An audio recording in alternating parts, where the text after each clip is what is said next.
After lying flat for 1,000 years, he finally did it. The once passive Nine-Star Dou Sheng, Gu Yuan, finally broke through to the Dou Emperor realm. But rather than being celebrated as a hero, he's become something of a meme among fans of Battle Through the Heavens. Why? Because despite his overwhelming talent and status, Gu Yuan did almost nothing during the most critical moments of the story. That's why many fans affectionately call him the Nine-Star Dou Sheng who lies flat. Gu Yuan's rise to Dou Emperor isn't thanks to some epic battle or divine insight. Instead, it's mostly due to his daughter, Gu xun'er, and her relationship with Xiao Yan. While others were risking their lives, clashing with the Soul Clan, and spilling blood across the continent, Gu Yuan mostly stood by, watched, and sighed. He sighed when battles happened. He sighed when Emperor Hun Tian caused chaos. And when it was finally time to act, Gu Yuan would either show up late or do the bare minimum. For a peak powerhouse, his biggest move was just showing up. And even then, he often did less than expected. Let's rewind and take a closer look at this man, this enlarged version of Jia Xingtian, and explore how he went from one of the most powerful beings on the continent to a side character in his own story, until his final, long-delayed breakthrough. It all began when Xiao Yan and Gu Yuan first crossed paths. Their first meeting wasn't during a war, nor a clan summit, but at the coming-of-age ceremony of the ancient clan. At this point, Xiao Yan had already achieved the strength of a 5-star Dou Zun and was powerful enough to defeat Gu Yao, an 8-star Dou Zun. Gu Yao, by the way, was one of those classic lackeys who was both arrogant and useless, a typical bootlicker hoping to win xun'er's affection through strength alone. After Xiao Yan beat him, Gu xun'er, who had just awakened the 10th level Divine Dou Emperor bloodline, headed to the Elder Council to secure a spot for Xiao Yan to enter the Sky Curtain for cultivation. Now this may sound simple, but it wasn't. Each of the 8 ancient clans had 2 slots.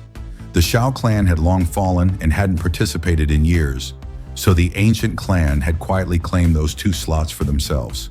Some of the elders were unwilling to give that spot back, even after Xiao Yan proved himself. And honestly, you can't blame them completely.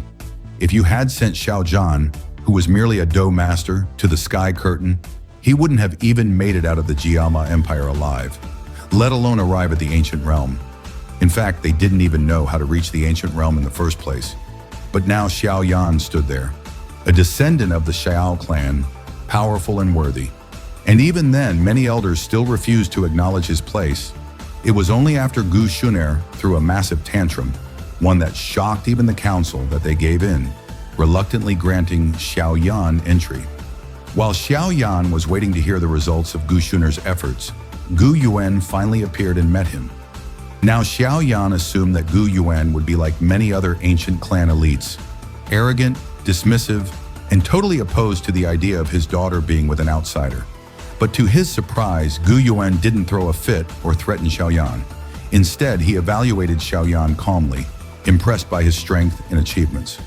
After all, Xiao Yan had grown from a so-called waste in the Jiama Empire to a 5-star Dou Zun.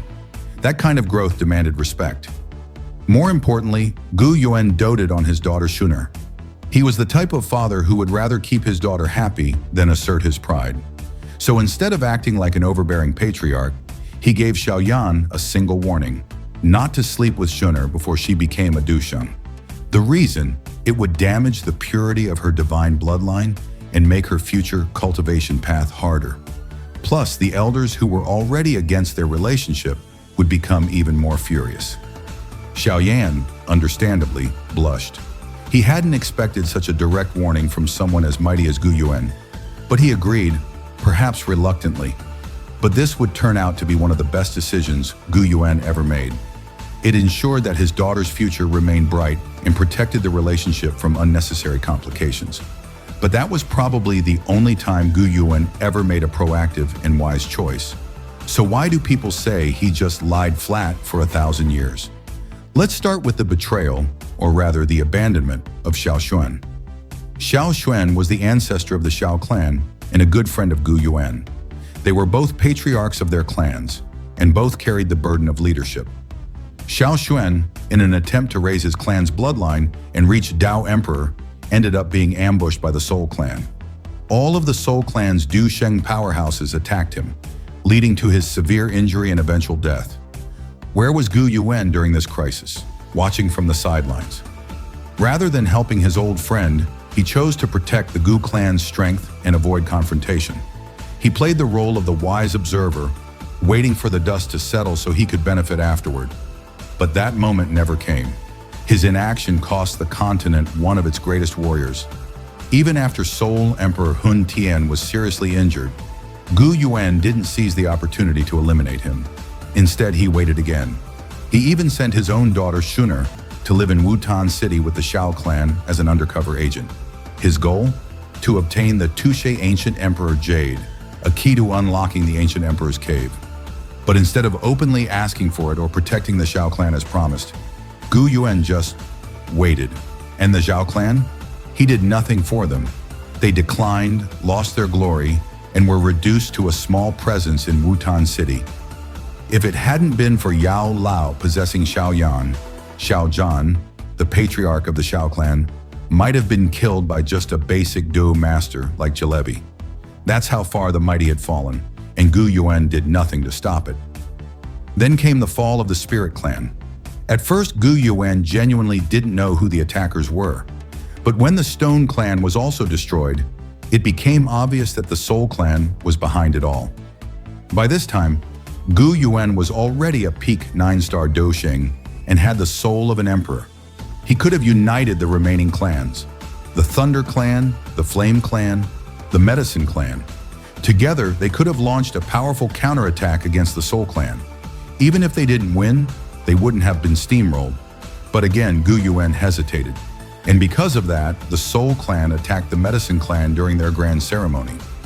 Void-swallowing flame led 4 demon saints, each at the peak of 7-star Dou Sheng.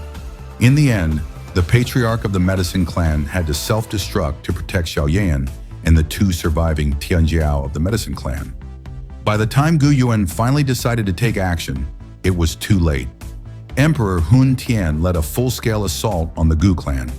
One of Gu Yuan's own people, Gu Yang, turned out to be a spy and blew himself up.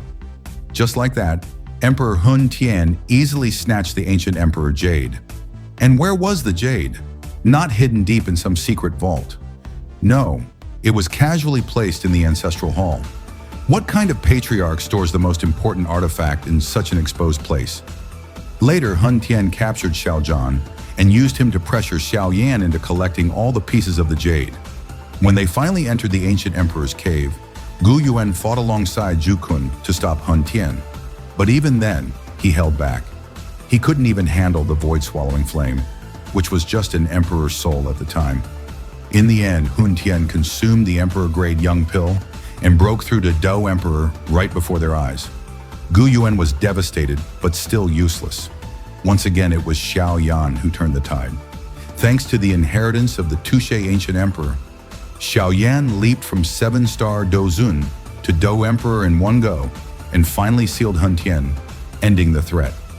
Only then did Gu Yuan break through to Dou Emperor.